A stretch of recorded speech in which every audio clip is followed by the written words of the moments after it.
Welcome to the Real Estate Fight Club, a podcast for agents where you'll witness a battle of opinions about topics affecting your real estate business. Now, always in your corner, here are your hosts, Jen Mertland and Monica Weekly.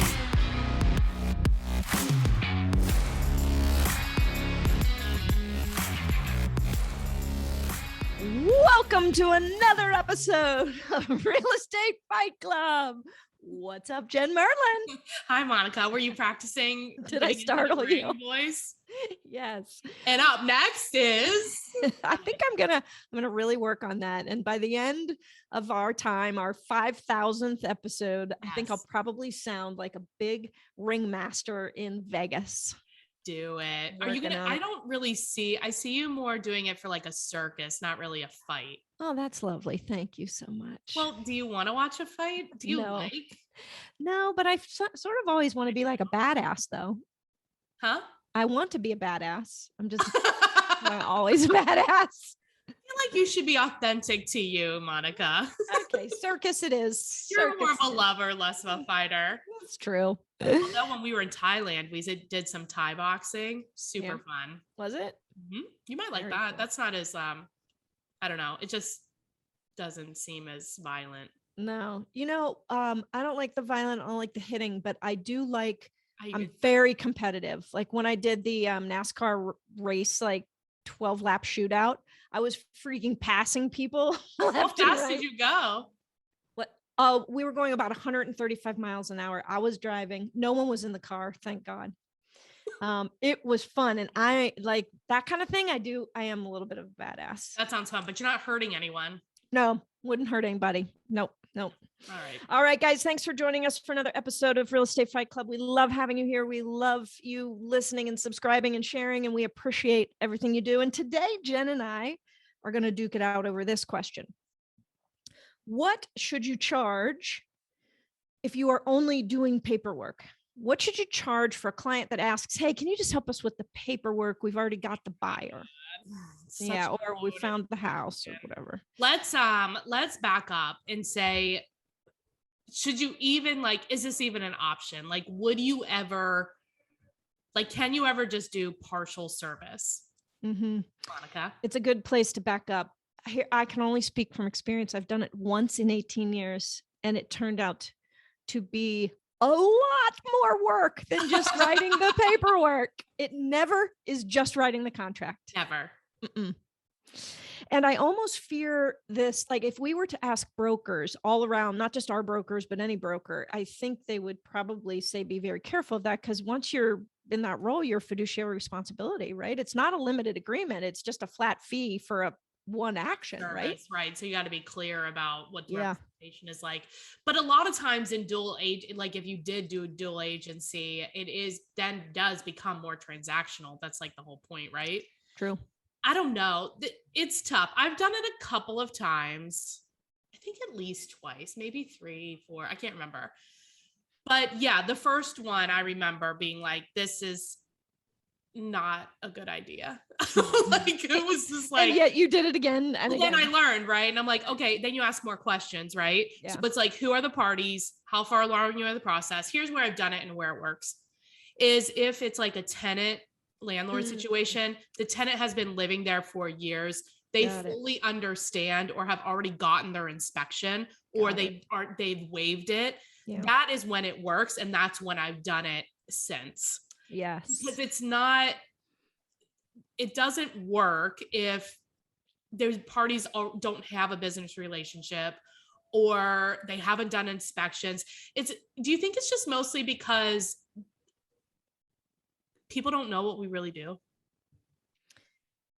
I think, they're just trying to save money, obviously. And they think that writing the contract is dumb. They're trying to save money on this, but then they'll go out and buy a Louis Vuitton purse. Right. Or Tesla. Because they can carry that around. They can't carry us around forever. Never about the money. It's never about the money. Be That's okay, what they're about doing. The money. You're driving a Lexus. You could be driving a Toyota. Okay. Not about the money. But people are cheap. They're freaking cheap. They're cheap because they don't understand the value, because they're not cheap when they understand the value. They won't be making their mortgage payments, but they'll have 220s in the back and some spinner rims.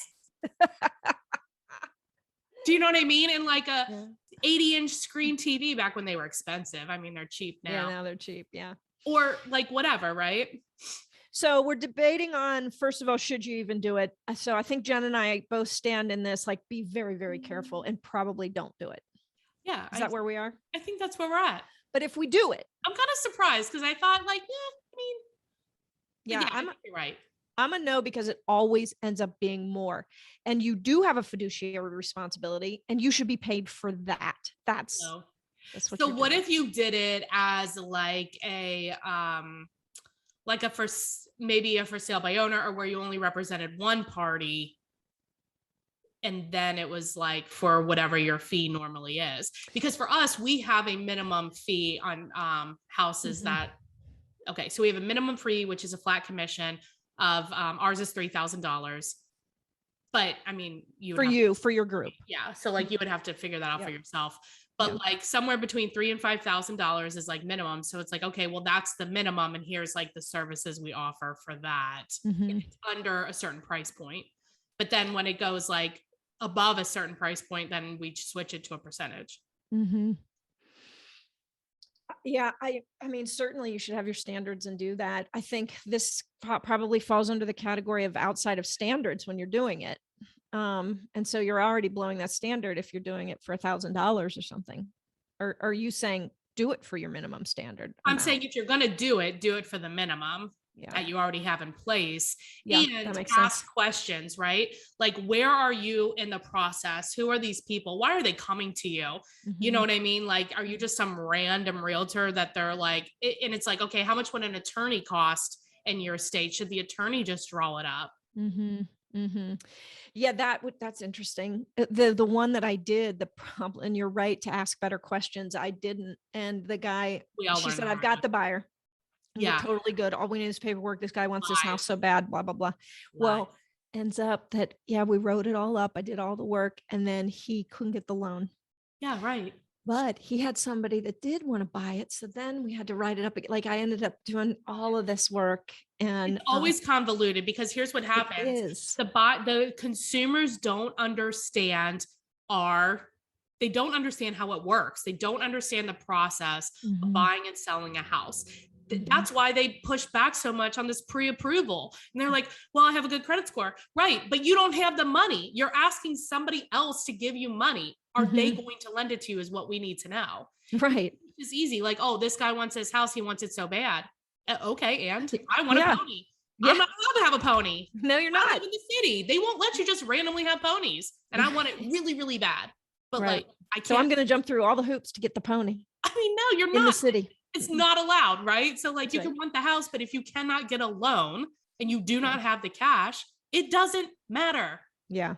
I think instead what we need to be armed with the conversation, the language to have in that scenario. Okay. And we need to be able to convey our value and help them understand that, I get that you want to pay me $1,000 just to write the contract, but the danger in selling your house does not lie within the contract. Right. The danger lies within navigating everything. Small portion of what we actually do. That's right. That's right. I think if we got comfortable with what to say there, maybe we wouldn't have to do this. So then, okay. So they come to you and they say, hey, I want to pay. I already have the buyer, da, da, da, da, da. I always say, like, what is your question to them? Like, what do you say? I say, oh, tell me why you're trying to, I forget how I would say it, depends on the conversation, but something like, tell me more about that. Why are you trying to save money or what is it you're trying to do? I'm assuming you're asking that because you believe that this is like the end, like you have the buyer, you're writing the contract and it's over. Is that what you're thinking? So you're thinking, hey, I can pay an attorney or I can pay a realtor. Right. You'll be like, yeah. You'll be like, okay, well, it's not, but you can't. At the end, it's the beginning. You can't be like, you're dumb. That's not it. Right. But you could be like, don't say that. But you could be like, okay, do you have their lender information? Or, like, or if I could, or I don't know, just asking. I think that's it. That's it is, demonstrating to them through the questions how it's really just the beginning of the process. And if I do this, you're not protected. Is Right. that really what you want? Are you trying to save a couple $1,000s on this massive sale? Unprotected, that's like unprotected sex. Uh-oh. You better be ready for the baby. Where did that come from? I think we need a break. Let's do it. All right, we'll take a break. And when we come back, Monica will have her sanity back. No, just kidding. All right, we'll hear a short word from our partners. And when we return, we'll have our final arguments. Hi, guys. It's Monica and Jen from the Real Estate Fight Club. Hey. We just want to make sure to let you know that we have extremely cool partners in this great podcast that we have. We can't bring a show to you every week without our great partners. So we want you to go click below and check out their links and the special offers that they offer our Real Estate Fight Club listeners like you. We've got some good ones. So we have a great offer from Vulcan 7, which is the dialer that I use to get all the numbers to start, pleasantly persistently harassing people. Love it. They're the best in the biz. The best. Yeah, they truly are. We got Ghost Poster, which is Monica's. Monica's click below. Product. Yeah. We've got our coach, John Kitchens. He's whoop, whoop. Yep. And then Real Support Solutions, which provides like administrative help and training. So they're awesome. Click those links, babies. All right. Yeah. All right. Welcome back. Let's get back to the comedy show inside the ring and close out the final round. I don't know where that analogy came about unprotected sex, but it kind of is like that. Yeah. I mean, a baby's the least of your problems sometimes. Consequences are permanent, I mean. Yeah, it's true. It's not good. All right. So, Jen, I know we asked the question, what should you charge? We haven't really answered that. I think we've both our answer is, if you're going to do it and you've asked all the questions, it truly is like just the paperwork. You guys have all parties together have decided who you represent, and it really is just the paperwork. Then I say you would not go below your standard. I think that's it. I just had that real clear in my mind. And actually this is helping me because this is how I'm going to go forward. I'm never going to do just the contract. I may decide to represent them full fiduciary responsibility for an amount that I will take. Right. But I'm not going to say yes to $1,000 to write a contract. If I'm going to do it, it's $1,000 to represent you. And I just have to accept the fact that I got to do the work. Yeah. Right. You need to raise your standard. But no, my standard is $3,000. We do not list house for less than that. So agreed. Because they also are going to have to sign the listing paperwork too. Right. You want it to be in your ML. You want it to count for you too. So they have to agree to that.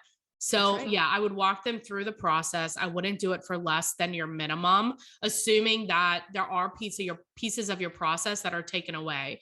But I agree with you, Monica. I mean, the work starts after you find a buyer. I mean, you do have to market the property and there's a lot of work in that, but there's a majority of like the part of being a real estate agent where we're a psychologist is like after the contract. Always. And we have a reputation to uphold. That's all we have. And I don't ever want my reputation on any one single deal to be partial, or she just did that. Like if I'm going to say yes, then I'm going to represent you. Exactly. Get it. Yeah. Boom. I think that's it. That's it. I hope that brought clarity to some of you guys, because it sure helped me. I love it. Thank you. All right. I think that's going to have to be the end of today's battle. If you enjoyed this episode, please go to our Facebook page, Real Estate Fight Club Podcast, and let us know if you have a policy about this or what. I know we've got a tiebreaker too, right? So we do. We have a good tiebreaker on this too. Oh, sweet. Also, you can hit us up on Instagram. Boom, boom. What? And if you liked it, please share this episode. And if you have questions about why Monica and I moved to EXP, feel free to give me a call at 513-400-1691. Bye, Monica. See you next time.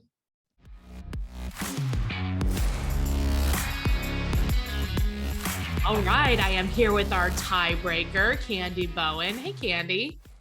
Hey, how are you? I'm good. How are you? Oh, great. Good. Hey, thanks for being on. So you're the team leader for the Candy Bowen team at Realty Executives in Tucson, Arizona. Mhm. So, but let's, here's your tiebreaker question. Okay. Yes. What should you charge if you're only doing the paperwork? And I guess like, would you even just do the paperwork? Okay. Little bit of double answers here. So it depends on how busy you are. If you're not very busy and you just need transactions to do and learn and things like that, I would do it. It also would depend on if you know the person or not. Are they giving you business? Have you done business with them in the past? I've done a buy and sell, and then the mom transferred the house into her daughter's name, and I Okay. did that completely free because it was like a client I've had multiple times, used me once, used me again, and things like that. So it just really depends. If it's somebody off the streets, like, hey, can you do a transaction for me? It's still going to take almost as much time as if you were to go find them a house and then do the paperwork part. So the paperwork portion of it, if I was going to give any discount, it would be my standard charges are 3% for list side, 3% for buy side. Okay. So if I was going to represent one side or the other side, it would have to at least be 2% for one side and 4% for both sides. Okay. Gotcha. Do you ever do like a flat fee? If like, let's say that they already knew each other, they're like, it's a tenant that's been living there. Right. And there's like no inspections or anything like that. Or do you still just do you still do a percentage? Again, that would depend on if it's a client of mine or not. I feel like if I was, sorry about that. I feel like if somebody just came up to me off the street and just asked me to do a transaction, I don't know that I would put my name behind that. I don't know what's going on. I don't know the details. I don't know the house. I don't know anything like that. So I think that would be a hard sell for me. And I don't think I would charge just a flat commission. Now, if I decided to start doing that in volume, that's another thing, because then you'd have like the systems and the processes to just send it through. Right. But yeah, so if it's a client or somebody who is potentially a friend of mine or something like that, I would say I would do it for just the tenant buying the house, just paperwork. I would actually just tell them to go to title And just have the title company, but the title company can't really draw up the agreement though. They're in my state, they have a for sale by owner type thing at the title company. Oh, So they okay. can process the numbers through. So maybe that's the one thing I would push that person to. If it's somebody that I'm selling a house to, but they have another house and they're like, hey, the tenant wants to buy it, could you help me out? I'll be like, sure. And I just need to make enough money to support my admin and make it. Right. So you just know like how much that stuff costs and you're like, here's the minimum. Mhm. Like this is. But you have to understand, we're still putting our name behind it. We're Right. still putting ourselves at risk. If something goes wrong, we're the ones in trouble. We hold the E&O insurance. Our broker is representing both sides. So regardless of what you think, as far as less work, more work, not being able to find a buyer, seller, whatever, that portion of it, finding a buyer or seller, is only about, I would say, 15% of what a transaction. Yeah, if even, right? Most of it's all the other crap. That's the the paperwork is the hard part. Like the fun part is going out, looking, seeing all that stuff. The hard part is something goes wrong with title, and then we're up until 7 o'clock at night trying to figure it out.